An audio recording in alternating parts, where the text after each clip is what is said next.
Missing Michael Vaughan, Monkey Mondays, where we only cover the facts. About 50 miles west of Boise, Idaho, lies Fruitland. Fruitland is often referred to as the Big Apple of Idaho, nestled in a community surrounded by apple orchards. This close-knit town gained national attention, not for its agricultural pursuits, but for the disappearance of a 5-year-old boy 3 summers ago. Fruitland, Idaho is the hometown of Michael Joseph Vaughan. Michael Vaughan, a bright and playful child, born on June 24th, 2016, residing in a small town on the Idaho-Oregon border with a population of around 5,000 people. Michael is affectionately known as Monkey. He exudes exuberance and a love for adventure in a family filled with warmth. He shares his home with his mother, Brandy, loving father, Tyler, fun-loving grandfather, two adoring sisters, and one loving big brother. Michael is described as a friendly and curious boy. Michael finds joy in camping, has a fascination with frogs, and revels in the joy of messy play. His outgoing nature is evident in his interaction with neighborhood children, making him a lovable presence. Over 3 years ago, on July 27th, 2021, Michael, the cheerful monkey to his family, was last seen in Fruitland, engrossed in video games. On that summer afternoon, the day began like any other, with Brandy, Michael's mother, promising Michael a few days off for them to enjoy once she returned home from work after several consecutive days of work. Little did she know that her world would soon be shattered by the news of Michael's disappearance, marking the beginning of a almost 4-year nationwide search for the missing child. Child investigations revealed that Michael was last seen between 6:40 p.m. and 7 p.m. near his home walking east in the area of Southwest Ninth Street. He was wearing a blue Minecraft t-shirt, blue boxer shorts with flip-flops. Despite exhaustive searches by search and rescue units, law enforcement, and volunteers, Michael remains missing. As of today, the department has received over 2,000 leads, expressing gratitude for public support, emphasizing their unwavering commitment to finding Michael. In June of 2023, Michael's family celebrated his seventh birthday, expressing determination to continue the search. His parents, Brandy and Tyler Vaughan, shared he's coming home, and we're waiting on him. We're all waiting for him. Every single one of us is waiting for him, and we're going to bring him home. For any information on Michael Vaughan or his disappearance, please contact the National Center of Missing and Exploited Children, 1-800 The Lost. A little bit of Monkey's seventh birthday, our prospecting claim. Monkey's Gold.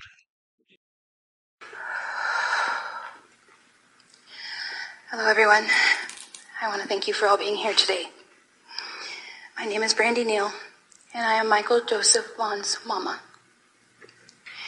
I am here before all of you today on behalf of my family to speak about Michael. As much and everyone in our family wants to be up here in front of all of you today, I am here to speak on all of our behalf. I am here to ask you all. I'm here to ask you, please for your help. I am here to ask you to please keep Michael's face, his name, and his story in every one of your hearts, your eyes, and your minds. It has been 115 days. 115 days. He has not been home. And we need every one of you. I need you. I need your help to bring my baby home.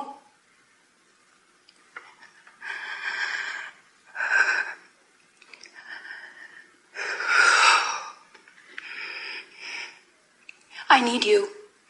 to see his beautiful smile. I need you to see how happy he is. That smile was one of our most favorite camping trips. He got to see his first beaver dam, and he got to catch so many frogs that day, and he was so excited. His beautiful blue eyes. He was so happy that day because I promised we would go get ice cream cones. And he laughed so hard because his baby sister got to have her first ice cream cone, and it was everywhere. We got to play at the park that whole day. It was warm, it was sunny, and we played catch. We played football until it got dark. I need you. I need your help, please.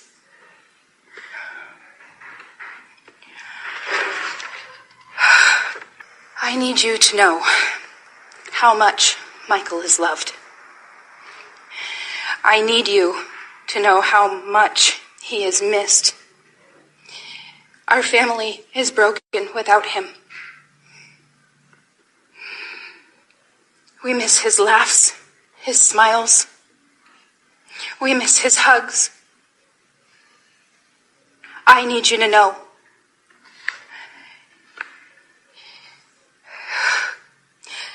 He is such a sweet, fun, exciting little boy.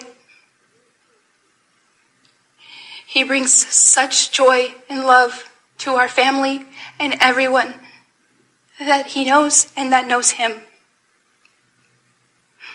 Michael has a laugh that is beyond contagious. You can't help but smile and laugh when you hear his laugh. We need him home.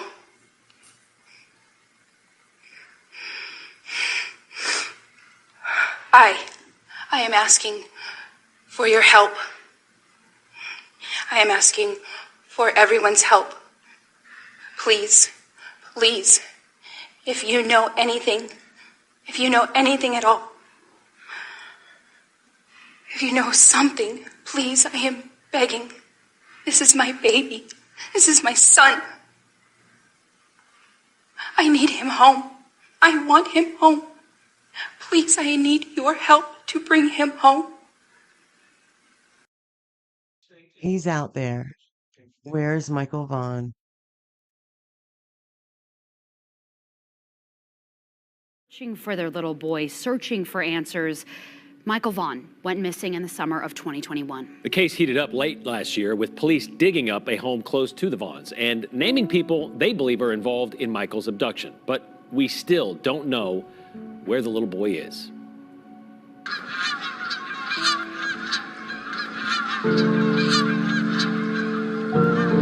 There's a hole. July 27th, 2021. But we keep moving on every day, and we don't give up. The day the world stopped turning for one Idaho family. I always write every day what day it is. And it says, be strong, be brave, be fearless. You were never alone. The day a little sister couldn't play with her big brother. She picks up his pictures. I leave this one here. She'll walk up and she'll start talking to him. And she'll get sad and she says, I miss Monkey. I miss him too. A day forever imprinted on the memories of everyone who lives in the family's small, close-knit community of Fruitland, Idaho. 5-year-old Michael Vaughan went missing from this neighborhood behind me. The search for Michael Vaughan continues. We just want our monkey home. Fruitland police say then 5-year-old Michael Vaughan disappeared between 6:40 and 7 p.m. on July 27, 2021. His family says he was last seen down the road from where they live on Southwest 9th Street in Fruitland, and he spoke to multiple neighbors. Every minute counts in these investigations when searching for a missing child. By fall, police said Michael was likely abducted.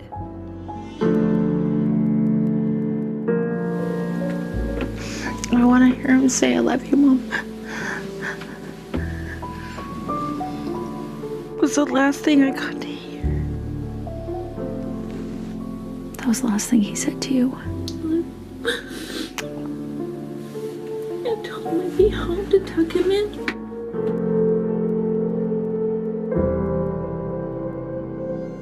Multiple agencies, from Fruitland Police and Idaho State Police to Idaho Mountain Search and Rescue and the National Center for Missing and Exploited Children, scoured the area, searching for Michael on the ground, in the water, from the sky.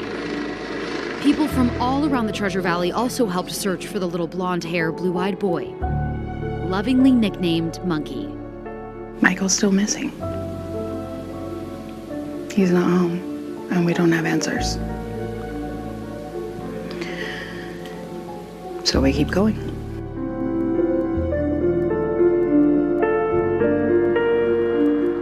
Monkey's 6th birthday came and went last June. That one up top is from Monkey's 6th birthday, and all of the Fruitland Police Department signed the ribbon and brought that. What do you miss most about him?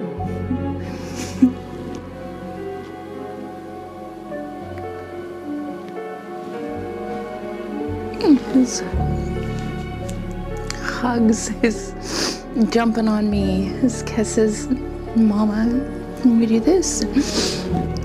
His inquisitiveness about everything. Just wanting to see the whole world. I want to take him to catch more frogs. With each passing day, Michael's mom, Brandy Neal, holds out hope they can make more memories. She and his dad, Tyler Vaughan, speak to Fruitland Police constantly. Darn near daily. And know they're using every resource they can. Their hearts were broken too. Just weeks after Michael's 6th birthday, We've received some recent leads that have put us out in the area again, searching more acreage. Fruitland Police Chief J.D. Huff announced a tip. In a sea of more than 1,000 tips, led them back to the area where Michael disappeared. Michael's case fell quiet again for a few months until it got very loud on November 11th, 2022.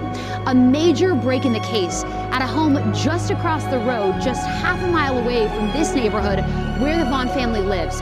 Police say they were looking for Michael's possible remains at a home on Red Wing Street so close. Brady says she walked there and knocked on the door early on in her search for Michael. No one answered when she knocked. Huff said a, quote, very credible tip from someone living in the home led them to believe Michael was buried there. Search and rescue crews used heavy machinery to dig up the backyard of this home on Red Wing Street. Honestly, I didn't really believe it at first. Like it couldn't have been this close. I literally wore my feet to the bone. We are all very emotionally tied to this case. Brandy says police told them to hunker down and to stay away from the excavation. I sat at the end of the road. I watched the trucks leaving with the dirt. But I promised my family, I promised law enforcement, I promised everybody that I wouldn't go over there. It was like day one again. The first weeks, months, not being able to drive, not being able to think, not being able to do anything. Pour yourself into a shower. The next day, after more than a year and a half, police arrested someone they believe was involved in Michael's abduction. Even without finding a body, they charged one of the people living in the home, 35-year-old Sarah Wandra, with failure to report a death. Police, for the first time, saying they believe Michael is dead. Do you understand the allegation that's been made against you? I understand what they've said is not correct. But how could they arrest her without finding a body? Chief Huff could only tell me they had probable cause for prosecutors to charge her beyond just statements made. You're confident that they have more? They can't tell us, but I'm confident in them. The judge sealed the probable cause affidavit and other records, not wanting to jeopardize the high-profile case. The Payette County prosecutor said Wandra was on pretrial release at the time, charged with unlawful possession of a gun by a felon. She lives with her partner Stacy, who's been in the Washington County Jail since May of 2022, accused of the same gun charge. Never seen them. Never met them. We left flyers in the door. In December, Sarah was committed to the state psychiatric hospital after she was found mentally unfit to assist in her own defense. It's disheartening. It's upsetting. Proceedings are paused until her competency can be restored. But I understand. I understand the process. According to Chief Huff, she isn't cooperating. I want answers. I need answers. But I'd like to sit and have a conversation with her face to face with me. But you can't yet. No, not yet. There will be a time. Crews spent days digging up the Red Wing Street property. They brought human remains detection dogs. All of them alerting to the presence of human remains. Although the remains of Michael Vaughan were not recovered, we strongly believe, based on evidence, that Michael was abducted and is deceased, and that his remains were buried and later moved from the property. In that same December news conference, Chief Huff announced they believe 2 more people have first-hand knowledge about Michael's disappearance. He said Brandon Shirtliff and Adrian Lucien lived at or visited the Wandra's home when Michael was abducted. We also believe that there are others associated with the Wandras, Shirtliff, and Lucien, who may have knowledge of Michael's abduction. Police believe Lucien is bouncing between Ohio and California. Public records show he has a lengthy criminal record in multiple states. Shirtliff also has a long rap sheet. In fact, court records show he has a warrant out for his arrest in Canyon County for violating probation, which Chief Huff knows about. From CUNA, Shirtliff's mom told us he now lives in North Dakota.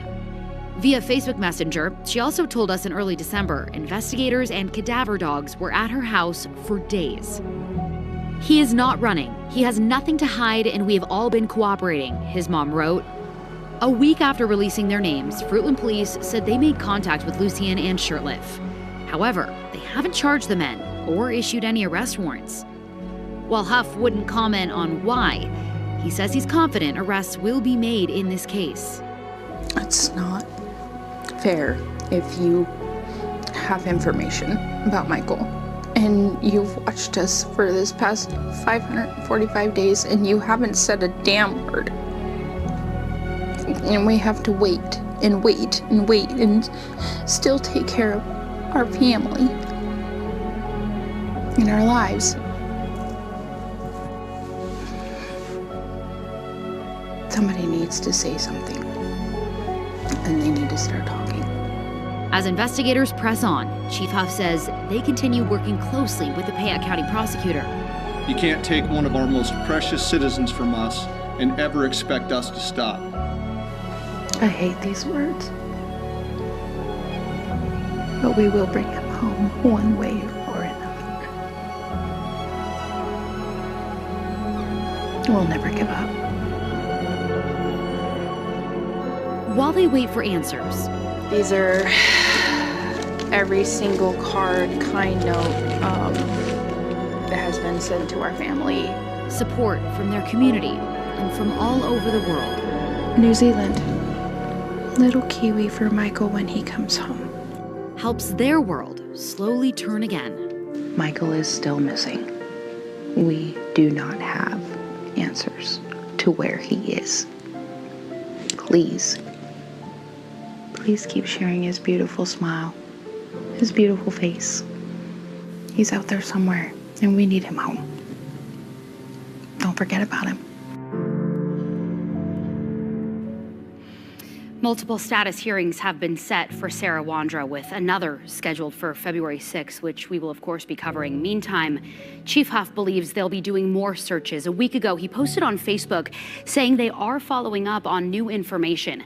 While searching the home on Red Wing Street, he said investigators recovered several pieces of evidence. Some were sent to a private DNA lab for analysis, which takes time, as everything has with this ongoing active investigation. Huff told me, quote, "I'll continue to ask for patience as we continue to seek justice for Michael." A mother's plea. No, I know. I just. Ugh.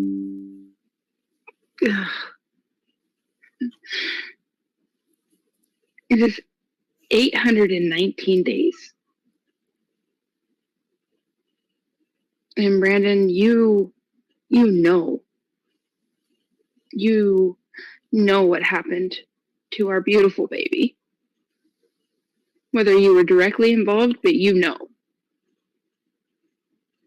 You need to start talking. You need to come forward.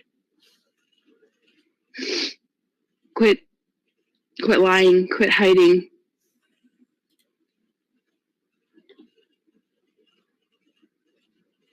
Please tell us where Michael is.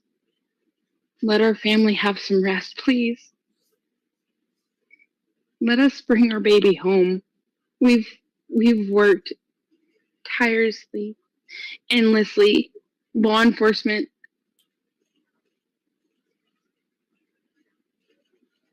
stop protecting these criminals.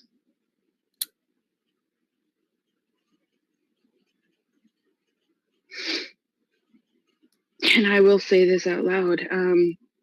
Your mama doesn't live too far from me. So I'd like to meet her in person and see if she'd like to talk to me face to face.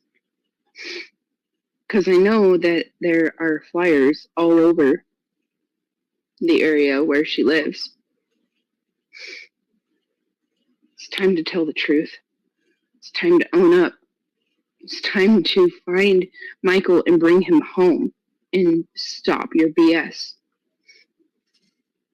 Same with you, Adrian, because I know you're watching as well. Argus Observer, December 1st, 2023.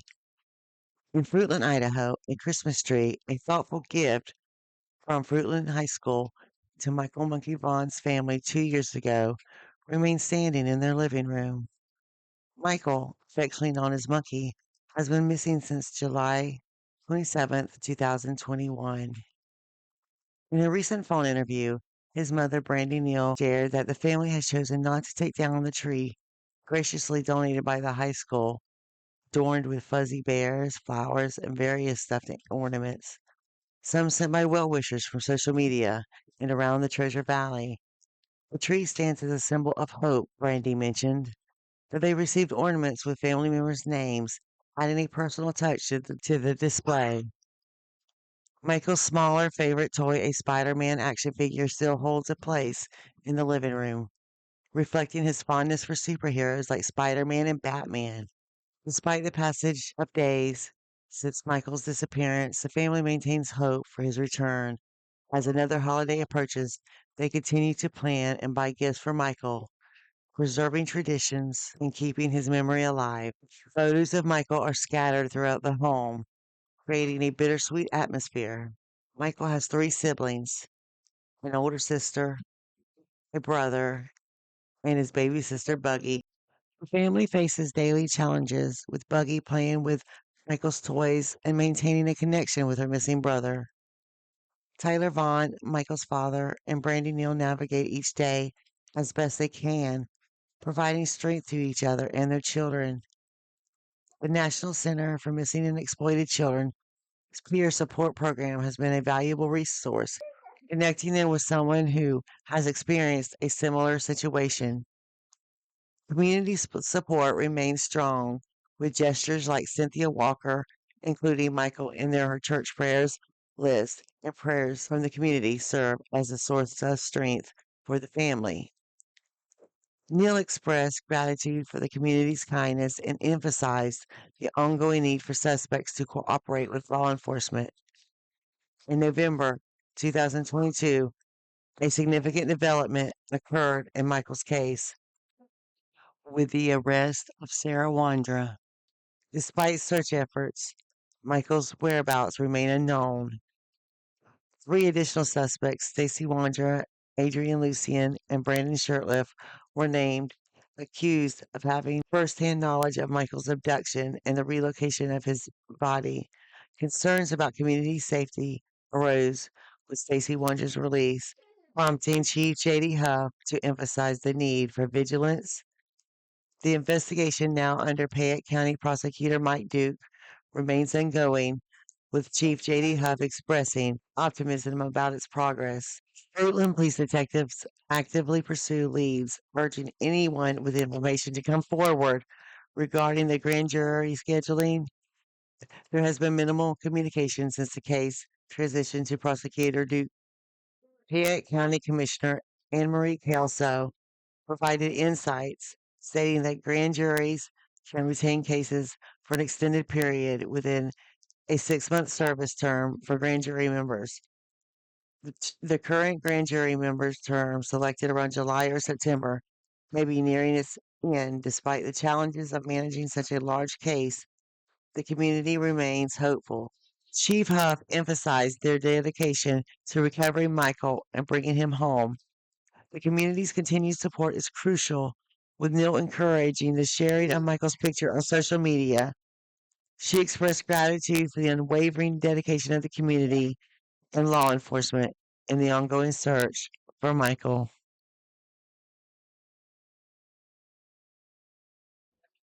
Every day, children go missing. Every day, families hold their breath, hoping for answers. But in the age of social media, the search for truth often collides with the chase for clicks. Nowhere is that more dangerous than on YouTube, where creators push false theories and baseless speculation, turning real tragedies into entertainment.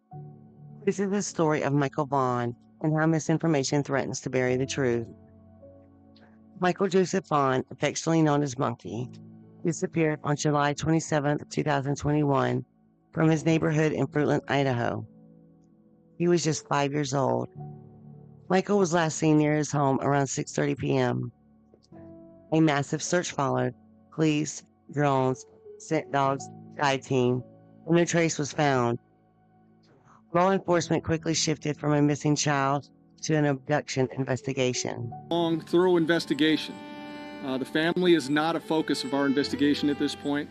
They are continuing to fully cooperate with us. Today, as members of this community, we continue to agonize with the family. We want to thank all of you, the officers, all of the agencies. You guys have just keep working so hard, and we're gonna get him home. We're not gonna stop. We're gonna find him. More than a year later, in November of 2022, investigators searched the backyard on Red Wing Street. They believed Michael's remains had once been buried there.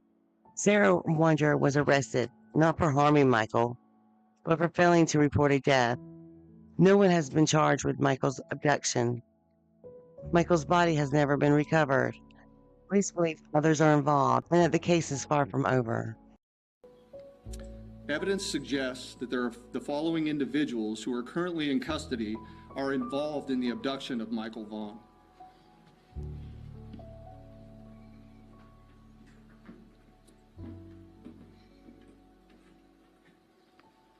This is Sarah Wandra, 35 years old. Sarah lives at 1102 Red Wing Street in Fruitland and was living there at the time of Michael's disappearance. We believe that Sarah has firsthand knowledge and is involved in Michael's abduction.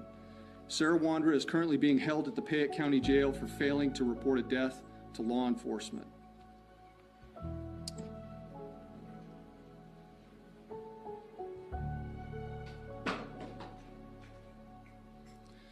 This is Sarah's husband, Stacey Wandra, 30 years old, a male. Stacey was also living at 1102 Red Wing Street in Fruitland and was living there at the time of Michael's disappearance. We believe that Stacey has firsthand knowledge and is involved in the abduction of Michael Vaughan. Stacey's currently being held in the Washington County Jail on unrelated charges. Now, the next individuals I'm going to introduce you to, let's go at the bottom there.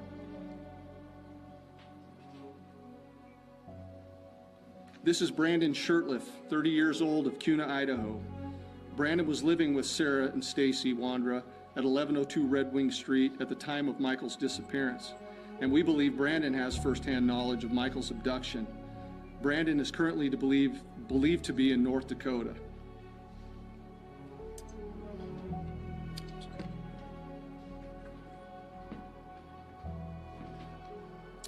Adrian Lucien, 32-year-old male out of Toledo, Ohio. Adrian was staying with Sarah and Stacy Wander at 1102 Red Wing Street at the time of Michael's disappearance, and we believe that Adrian has firsthand knowledge of Michael's abduction. Adrian's currently believed to be in Toledo, but floats between Ohio and California. These are the only facts confirmed by law enforcement. But online, the facts aren't enough. Some YouTube creators are filling in the gaps with fiction. They claim psychic vision, invent stories, accuse innocent people. They set grieving parents in interviews and build wild conspiracy theories, all without evidence. Why? Because lies are clickable. Drama drives engagement. And in the algorithm lies, truth doesn't trend, but outrage does. This isn't a harmless speculation. It causes real harm. It floods tip lines with false leads. It distracts police. It delays justice. And worst of all, it re-traumatizes families who are already living through the worst days of their life. Fruitland Police Chief J.D. Hub has begged the public to stop spreading misinformation. But many content creators refuse to listen because views mean revenue. Michael Vaughan is not a story for your channel. He's a real child with a real family and a real future that was taken from him. Turning his case into a sideshow doesn't help find him. It buries the investigation in noise. If you're a creator, stick to verified facts. Respect families. Share only what comes from law enforcement. If you're a viewer, be cautious. Don't reward channels that exploit grief for gain. The truth matters, and when it comes to missing children, it may be the only thing that brings them home. Michael Vaughan is still missing. If you know anything, contact Fruitland Police at 208-452-4221, call 208-343-COPS, or email findmichael@fruitland.org. Let's fight for justice, not clout. Share the truth. Demand integrity. Never forget, every false word could be the one that drowns out the call for help. More than 3 years have passed since the disappearance of 8-year-old Michael Vaughan from the tranquil town of Fruitland, Idaho.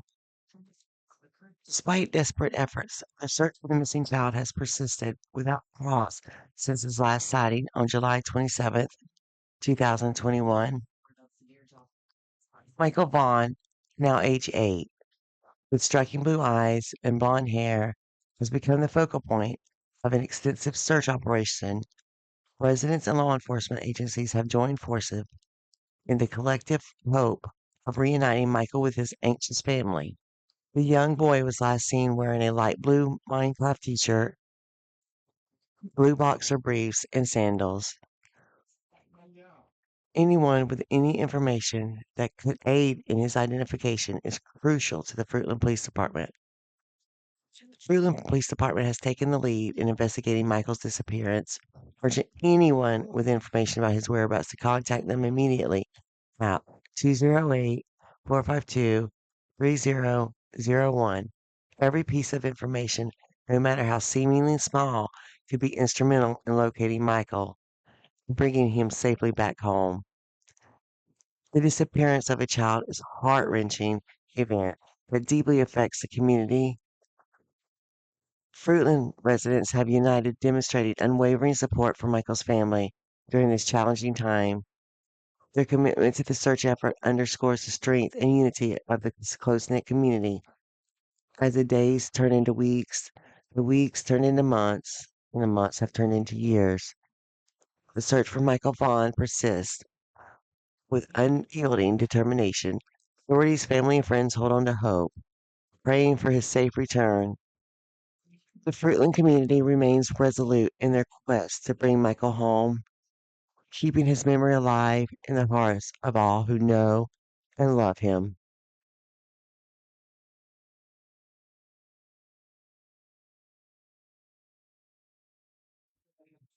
Have information on Michael, call or text 208-343-POPS. Email findmichael@fruitland.org. You can't take one of our most precious citizens from us and ever expect us to stop. He's coming home. Vanished without a trace. Jack and Lily Sullivan in Nova Scotia. A desperate search continues in the rural woodlands of Nova Scotia. 6-year-old Lily Sullivan and her 4-year-old brother Jack vanished from their home on Garlock Road nearly 3 weeks ago. Their disappearance has shaken a tight-knit community and sparked one of the most extensive search operations in recent memory. Lily and Jack lives with their mother Malaya Brooks Murray and stepfather Daniel Martell in Lansdowne Station, a quiet, heavily forested area in Pictou County. The children were last seen at Salt Springs Elementary School on April 29th. April 30th was a scheduled teacher's workday, and they were reportedly homesick on May 1st and again on May 2nd. According to their mother, she awoke that morning to the sound of the children playing in the next room. She drifted back to sleep, but when she woke again, Lily and Jack were gone. Their home is nestled deep in a dense forest, isolated, silent, and surrounded by uneven terrain. Emergency services were alerted at 10 a.m. on May 2nd. Royal Canadian Mounted Police immediately launched a massive search operation. Over 160 trained volunteers joined RCMP officers, helicopters, drones, police dogs, and ground teams. Infrared technology swept the wilderness. The search area grew to over 5 square kilometers. Search leader Adam Benoit described the conditions as brutal. It's all deadfalls and trees, right on top of each other. Searchers are either climbing over or crawling under them. To make things worse, this is peak tick season in Nova Scotia, adding urgency and risk to every hour spent in the woods. Lily is 6 years old. She has shoulder-length light brown hair with bangs. She may have been wearing a pink sweater, pink pants, and pink boots. Jack is 4 years old. He has short blondish hair and was last seen wearing blue dinosaur boots. No other clothing has been confirmed. Their stepfather Daniel Martell described them as awesome kids. Jack loves bugs and dinosaurs, and Lily, well into girly things, often followed her brother's lead. They're not just siblings, Martell said. They're best friends. Despite the massive effort, no confirmed trace of the children has been found. On May 6, search teams discovered items, a child's clothing, and a water bottle. But Daniel Martell confirmed they didn't belong to Lily or Jack. The family fears the children may have been abducted, and they've urged authorities to expand the investigation beyond Pictou County to include airports, transportation hubs, and provincial borders. The RCMP, however, maintains there is currently no evidence of foul play or abduction. As a result, an Amber Alert was not issued. Instead, local vulnerable persons alerts were issued. Lily and Jack are members of Sapakanatiki First Nation. Chief Michelle Glasgow has publicly questioned the decision not to issue an Amber Alert and is calling for the creation of a national alert system specifically tailored for missing Indigenous children and those in remote areas. The Spokanotiki chief and council released a statement urging the public not to jump to conclusions or spread misinformation and to keep focused on bringing Lily and Jack home. On May 7th, the RCMP announced they would be scaling back daily ground operations. The focus would now shift to targeted strategic searches based on incoming leads. Over 180 public tips have been received, but none have produced a breakthrough. Still, the investigation remains open. The community remains active, and hope is still alive.